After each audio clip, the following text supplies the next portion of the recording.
Good morning. How are you? This is the Tossing Salad Podcast. I am Brian Samatros, your host, and we're trying something new today. And I just came up with it this morning. Got up and was doing some of the chores around the kitchen, got my coffee brewing, and I was thinking, you come up with that mental checklist of all the things that you have to get done for the day. And one of the things that we are going to talk about on this episode of the Tossing Salad podcast is the art of letter writing. Where did this come from, Brian? I will tell you. This episode is about letter writing, the art form of letter writing. Where did letter writing go? I can tell you that the last time that I actually wrote a letter was actually last week, but that's why we're kind of doing this podcast. But prior to maybe the last month, the last time I had written a letter, a physical letter to somebody was I would say 1996, 97. And that was when my wife, my girlfriend at the time, and she's a few years older than I was, she was dating a much younger man. And she had an internship in New York, and I was still in Missouri. And we would correspond with letters almost daily. And I still have those letters tucked in a plastic bin in a box down in our basement. In every so often, I go through these boxes downstairs and I clean things out. I basically take a part of my past and I decide, it's time to let that go, and we get rid of it. So although these letters will never go, they will always remain there in its little keepsake little box that I collected all of my wife's, again, girlfriend at the time, letters that she sent, and she would send multiple pages. And her writing, she efficiently used up the entire front and back section of the paper, of the letter. I guess they were college ruled paper or something. And every single one of those I kept with the envelope. And prior to that point in my life, it was probably 5 to 7 years before that, so early 90s, that I really got into letter writing. And this is pre-email, pre a lot of things digital. So I guess it was the tail end of when people actually started writing letters, uh, before email just pretty much killed it. I had moved from Los Angeles, the Los Angeles area in California, to Missouri. My mom moved my brother and I back to Missouri to where she grew up so she can go back to school, get her nursing degree. And I left middle school, junior high, at a very pivotal age where you're just kind of coming into your own, you're making some friends. Socially, you're kind of learning how to fit in with everybody, starting to notice the girls a little bit. And then all of a sudden, you got to move halfway across the country, not only halfway across the country, but completely different way of growing up. I was the kid at the time, late 80s, early 90s. I was wearing all the LA Kings and Raiders stuff. I was kind of into hockey a little bit with Wayne Gretzky getting traded to Los Angeles, but mostly it was more of my culture that I was growing up in, and it was all West Coast rap and wearing, I remember, this super cheap LA Kings jacket. But anyways, I had to leave, and I left a lot of my friends behind. And the only way that we could keep in touch with each other as kids, and, we don't use the phone to call. We don't use the phone now really to call people, do we? Was writing actual letters to my friends. And when I first left again from California to Missouri, I think this was 87 is when we were leaving. I had probably 10 friends, guys and girls, that I would correspond with letters.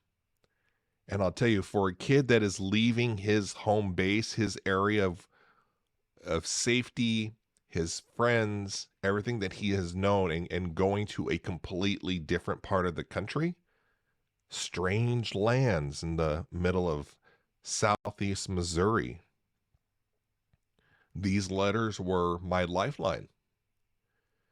And when I go back and I I entertain myself by going through the letters every now and then.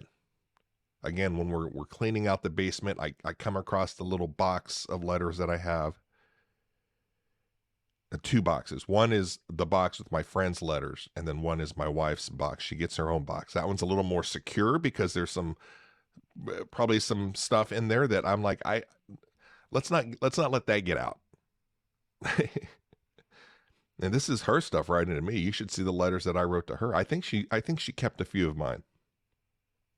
These were a lifeline for me to keep in touch with old friends, and progressively as the years went on, writing 10 or so people, and then that went down to 5, to the point to where even going into early 2000s, and even though I was switching over to emailing some of these people, I did keep one or two, to where maybe once every 3 years we would send each other a letter just to keep up. And there's just something about an actual physical letter handwritten by somebody that is super personal. It means something to you. It's a direct connection to that person that you don't get in the digital age of things. Emailing somebody is not the same thing. You can push the information across easier, more efficient, but it's just not the same thing. So why are we talking about this? Why did I decide this morning to stop what I'm doing and record a podcast at 7:47 in the morning? Several reasons. One, everybody's gone from the house. But the most important reason why I'm even on this topic is because about 2 weeks ago, we dropped my oldest son off at school. And this isn't any ordinary school that he's going to where we can pick up the phone, give him a call, shoot him an email. We dropped him off in New York, did a little trip, dropped him off so that he can go, I think it's 8 weeks prior to the academic year starting, to a thing called Beast. It's essentially basic training for the Army for cadets at West Point. So my son is at West Point, super proud of the kid, worked really hard, as did every young man, young woman that made it to the academy. And right now he is, God knows what they're doing. We're trying to keep up on YouTube with just different things that these young men and women are doing during Beast, to where they're training, running learning the ins and out of like an M4. I I'm not a gun guy. I don't know anything about it. We don't have a military background in our family other than my grandfather who fought in World War II, who is no longer with us. Um, but my son's going through all of that, and they have no contact with anybody, the outside world, other than just the 1,200 people in their class of 2027. So they are the graduating class of 2027 here in 2023. And it's a very, very small group of people that have made it to go to West Point. The only way we can communicate with him and he with us is through regular mail.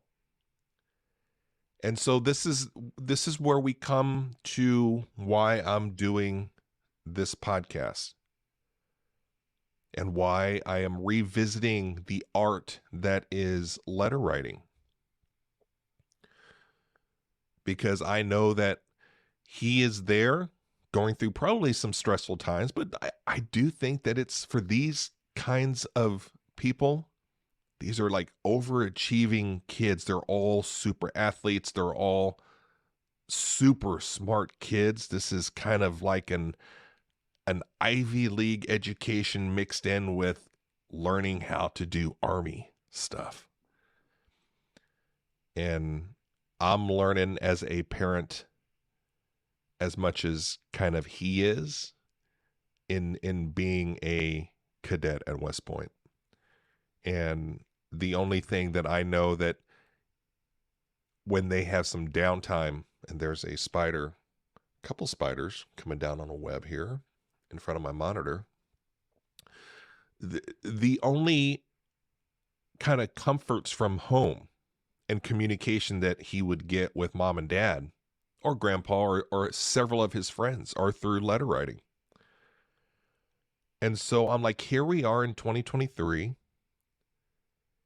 and I am learning all over again how to write a letter, what to put in a letter, what should I put in a letter, what do you put in a letter to your son that is different than what you would put into a letter to your own friends when you were 15 or 16 years old?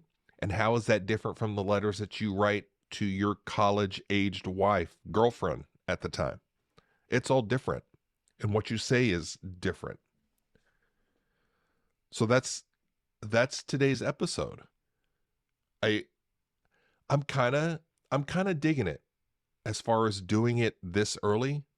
I have the brain mentality to do podcasts. I get super motivated either late at night, and that's when my creative juices kind of get going, and I feel like I kind of want to do a podcast. I want to record something. And I've also felt that same need and that desire, that burning sensation of creativity early in the morning, but I'm just like, it's too early. You can't record this early. But then I this morning I was like, why not? All of this stuff is in my head. It's relevant. It's current. I'm thinking about what is the next letter that I'm going to write my son. And I was like, let's go record a nice, quick podcast. And then I can kind of describe it to you guys. Because most of you who are listening to this are probably of the age like myself, perhaps, to where you used to write a lot of letters personally to somebody. And I hope, well, for one, might I just take a couple moments here as I was taking a sip of my coffee, my lovely coffee this morning, which just feels like it goes hand in hand with recording a podcast, is a little hot coffee in the morning, a little hot tea. You know, I can certainly wait for you if you're listening to the podcast and you're like, you know what, Brian, hot coffee, hot tea sounds really good right now as I'm listening. You can take me with you to your kitchen and go brew some coffee and warm up some hot tea. And if you'll notice, if you're watching the video of the video podcast, and I'm going to show the people that do have video. This is a brand new mug I just got from my friend Sarah. She makes mugs and candle holders, and I'm gonna show you guys here in just a second some of the things that she does. How nice of my friend Sarah. Sarah is it's Wild Hill Homestead. I'm just making sure that I get her account name right. And she's on Instagram. Super sweet girl. Super funny. And obviously super talented. And she's got this little side business. I call it a side business. Maybe it's a big business. Maybe she's making thousands of dollars. But she made me the official Tossing Salad podcast coffee mug and sent that to me. How cool is that? So I told Sarah, I was like, I am going to use that mug as I'm going to take another sip here. Dark roast coffee in my Sarah mug, my official Tossing Salad podcast mug. And I told Sarah, I was like, I'm going to use that in every episode that I record. I mean, right? It gave me, and Sarah, I'm talking to you. You'll never listen to this, but when I got that mug, it was a package waiting for me when we got back from West Point. So we were a little dejected, we're coming back without our kid. You leave the house, you're going with your kid, but you come back without them. And there's another baby spider. I think we've got a spider nest somewhere in front of me. And I had a little package waiting for me when I got home. And when Sarah and I had talked about this, and while I'm talking about this, I'm going to queue up. This is Sarah's Instagram account. And Sarah, like myself, on the personal side, we are both really into gardening. And she's a little more kind of homesteading than I am. But what I do want to show you guys is her Etsy store, just to give you an idea of some of the things that she makes and creates, which is I think it's kind of cool that a lot of friends that we have these small businesses that it kind of motivates you to do something of your own, whether it's making coffee mugs, candle holders, starting a podcast, starting a live show. And I find that I need to surround myself with more people like this, like Sarah, because it motivates me to think outside of my box. It helps me get the motivation to basically say, screw it, just go do something that you've kind of thought about. Don't worry about success or failure. Just go do it. Because who knows what happens down the road, what doors that will lead you to. And I need more people like Sarah in my life to push me to do things. So right here, this is almost like a little commercial. When in the middle of a show or something, it's like, we're going to break for the show sponsor. Maybe I can have Wild Hill Homestead be my sponsor for this episode. The Lost Art of Letter Writing, sponsored by Sarah at Wild Hill Homestead. So this is Sarah's Etsy page. Again, you're only going to be able to see this if you're watching the video feed, which is always on YouTube, the full feed. We do clips on all the social media platforms, TikTok, Instagram, YouTube, but the full podcast episode is on YouTube. Well, I guess also on Spotify as well, because Spotify has video feeds on theirs too. But for those of you that can see Sarah's page, Wild Hill Homestead on Etsy, And she's got, and this is in this, her inventory refreshes every now and then as she makes things and they get sold out. A lot of candles here today. And then here at the bottom, I'm noticing, look at, I mean, just beautiful stuff. And again, this is from somebody you actually know, you talk to, small businesses. And for those of you financially that are like, I think that looks cool. How much does just a simple sale of something that somebody is doing, a friend of yours, that buying one mug, buying one candle holder to give to somebody as even a gift, you keep it around the house, however you want to use it or give it, but that one sale to a small business person, a friend of yours, how much that really affects them and what they're doing. I'm looking now at the reviews and I'm like, oh shoot, Sarah was nice enough to send me my mug. And I'm like, the very least I can do is give her a really nice review. I just don't know if I can put a review on Etsy if I didn't buy it. So I'll have to look into that after the show. Because again, least I can do is leave Sarah a beautiful review from the Tossing Salad podcast, thanking her for sponsoring the Art of Letter Writing episode. So back to you like that transition? Back to talking about letter writing.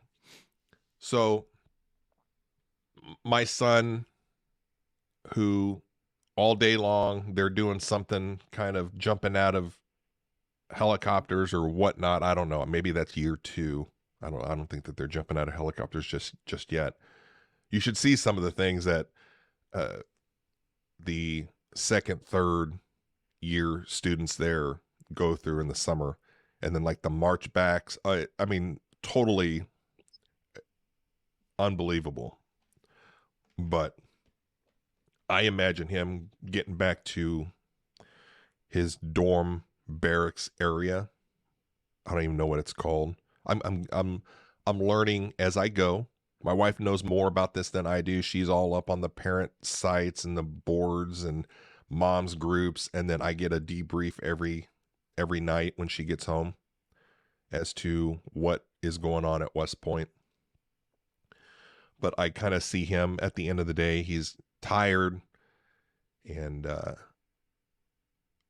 they get their, I don't know how they get their mail.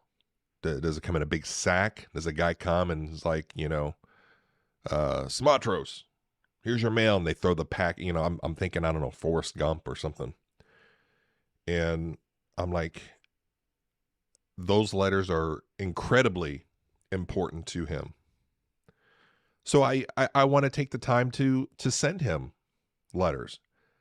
Now like I said, we're just in our second week. I've sent him 2 letters. I've been averaging 1 a week. My wife is averaging 1 a day. And I think potentially that's just the difference between a mom and a dad.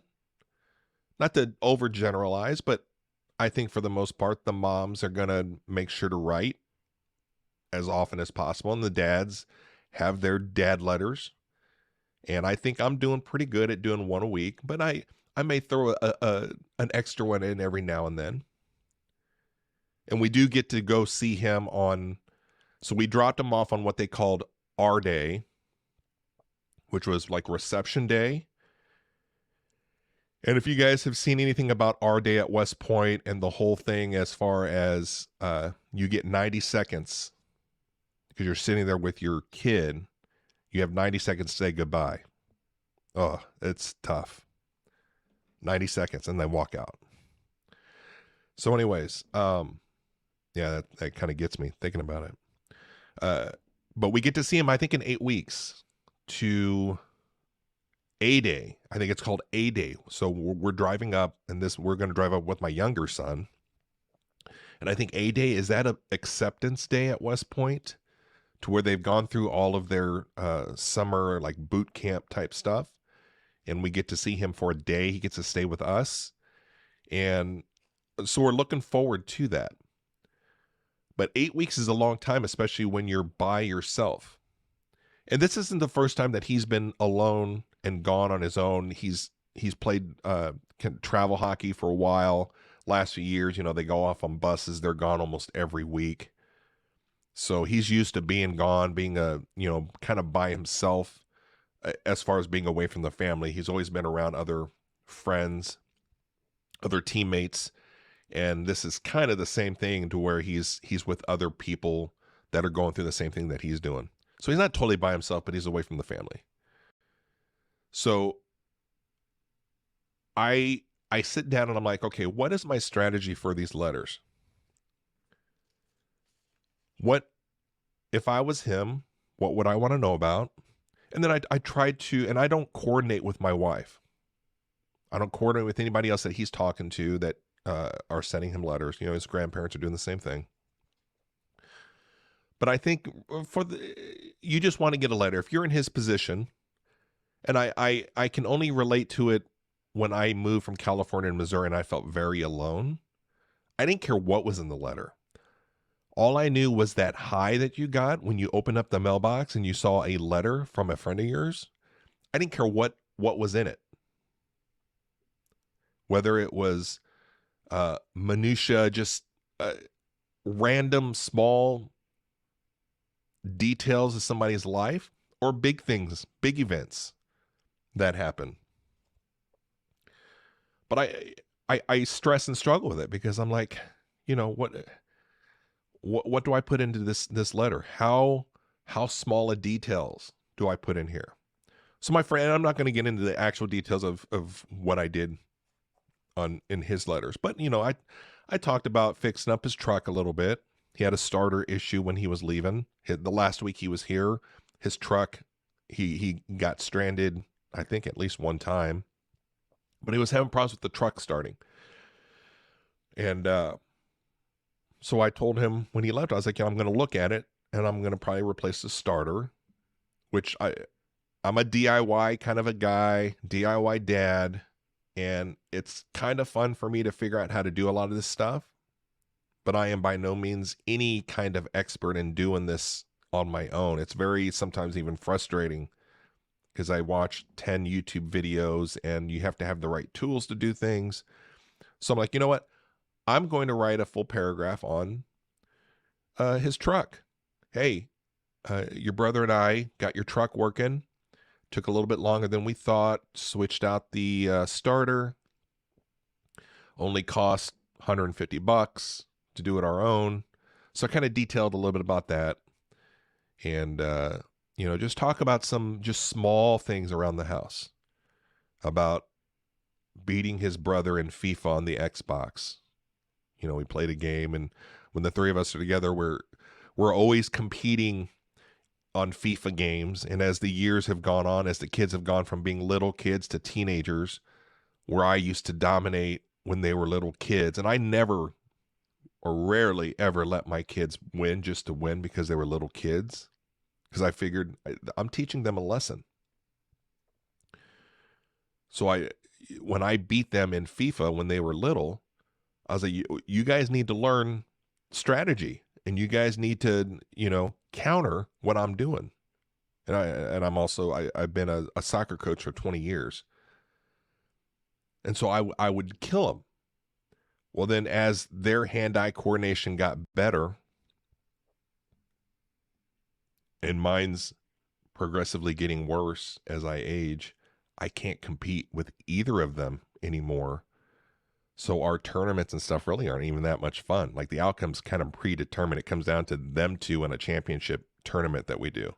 But anyways, I did beat my younger son, and I detailed that in the letter too. So it's just small things like that from home that I think are good for a letter to give to somebody that is kind of far away. One of the things I thought would be kind of fun, so if you guys are watching the video feed of this, if not, I'll try to describe it to you guys. So this is my little box of letters. Doesn't this look something that's from so long ago, like something my grandma would have? It might have been. These are all the letters I have kept from my friends in California. And I thought, what did preteen Brian write about in one of his letters? And I'm thinking, okay, well, one, I was just going to show you guys. You can kind of see. And I'm just going to randomly pick a letter.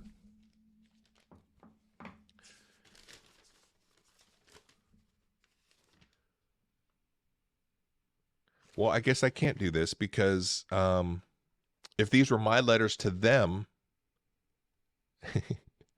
I wouldn't mind reading it to you guys, but these are their letters to me. And I'm sure none of them would care. I actually only have conversed with one of them in all these years. So she's probably my longest running friend in my life. And they don't care. They're not going to care.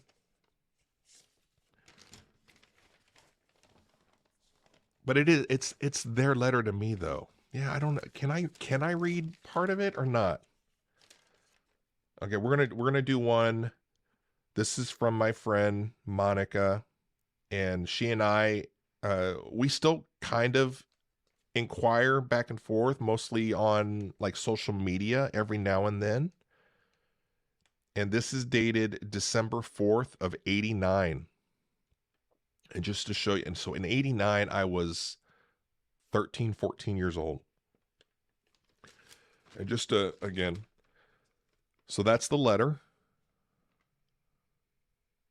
So Monica doing up some art there on my page, and I'll read a little bit of it just to see what did a 13, 14-year-old say to another 13, 14-year-old back in 1989.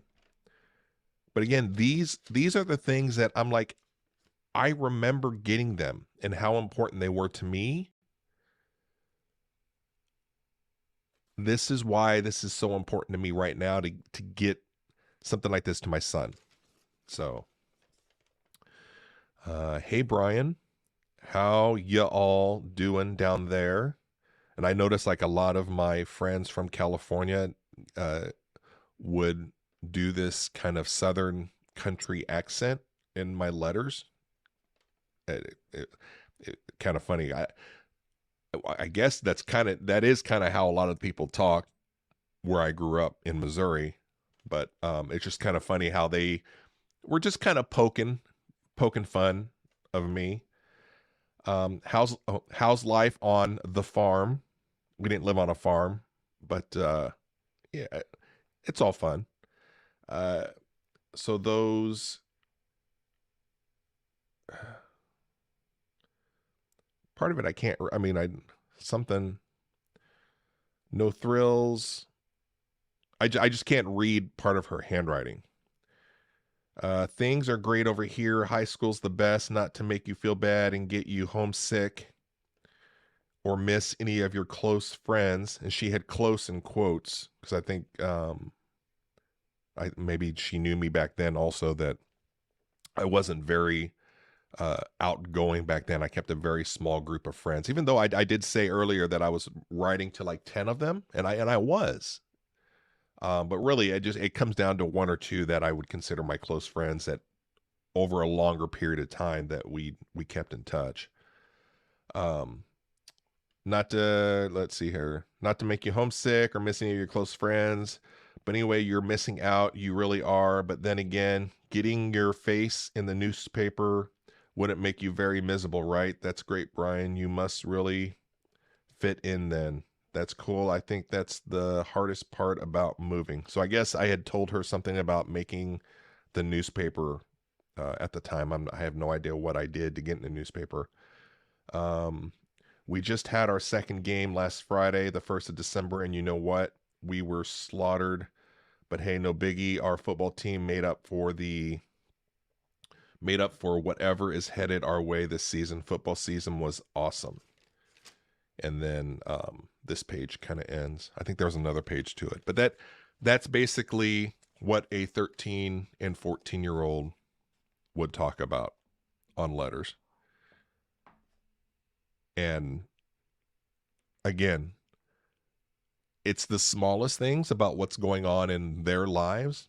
My friend Monica here, who she would just detail things of what was going on with people that I knew, what was going on in high school, what she was up to, and just small details. And as a person that had moved across country, those are the things that you kind of like, you love hearing and reading about it.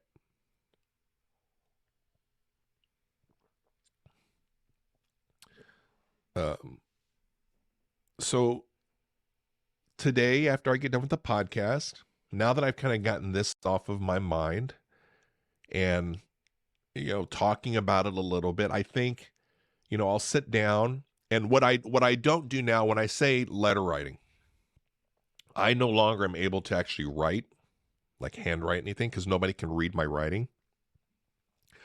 I have gone, how long? I mean, I don't write anything out hardly anymore, other than a random check here and there. But even most of those are done online. My handwriting is so awful. At this point in my life, no one can read it. So I know a handwritten letter means a lot, and it's that connection that we talked about at the beginning of the podcast. There's more of a personal connection with somebody that actually sits down and handwrites it. My wife is handwriting letters to our son. My son is handwriting letters, and his penmanship has been pretty good. Like, I can read his handwriting. Mine, I'm not going to put him through that. So I sit down and type it all out and then print it out. But I still consider that like old school letter writing. That still counts in my book. But I think, I will go through and I fill out an entire page typed. So there's quite a bit there. I think I fit in more on a page typed than what my wife could do on a front and back side of a page handwritten.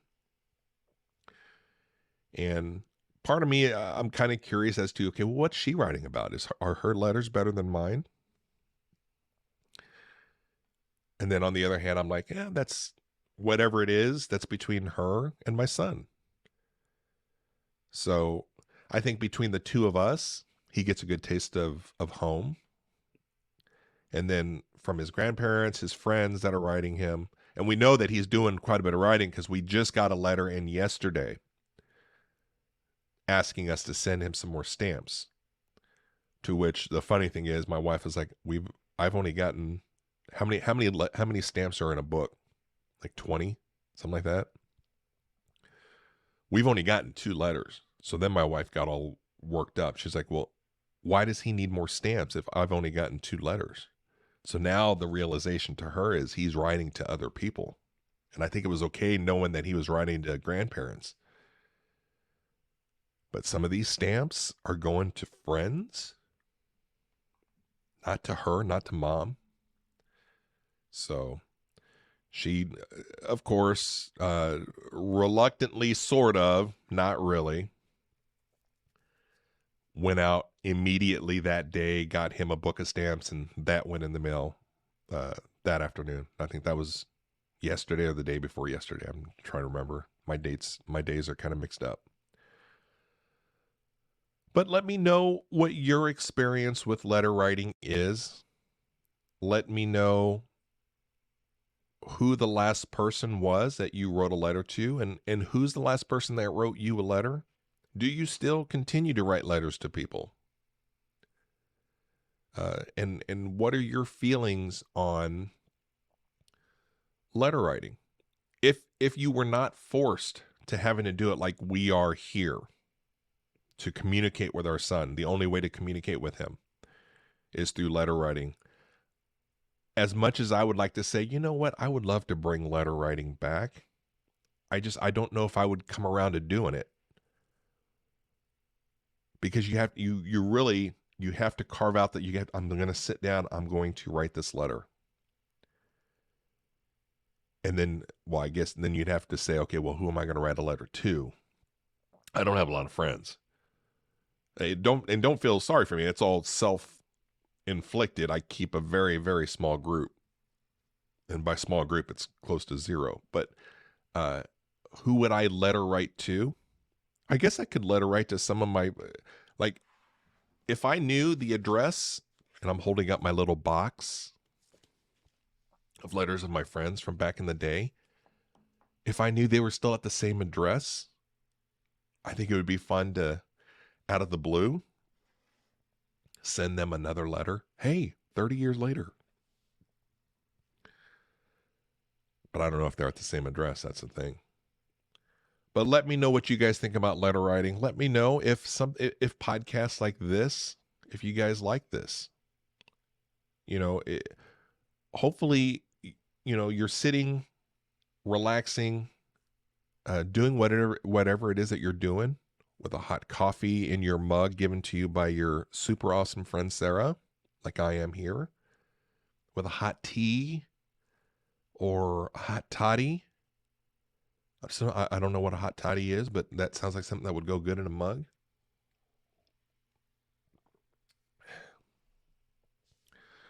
Can we bring it back? Should we do something to where we make it an event and say, hey, let's all write each other letters. A letter. Let's not get carried away. We don't want to do too many. One letter. Because everybody likes getting something like that in the mail. All right. We are at the end of episode 25, Tossing Salad Podcast. We're going to switch things up going forward on this. And that's the great thing about having your own show and doing your own podcast. Real briefly, we are finished with our second show, Brian and Chelsea Make a Podcast. I've been doing that for the last 6 months, and I'm unable to do more than one project at a time. So while I was having fun and entertaining myself and Chelsea with our live show that went on for 24 episodes, where we were basically showing everybody what it's like to come up with a podcast show idea. What's it like working with somebody? What's it like putting a show together and testing things out over a course of 24 episodes?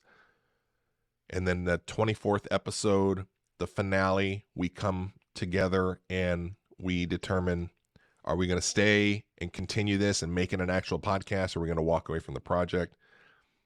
That project is done. And sadly, but it's life, we both decided to walk away from the project, not because we weren't having any fun.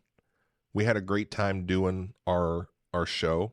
It just wasn't in the cards for us to do a long-term project, long-term show, time-wise together.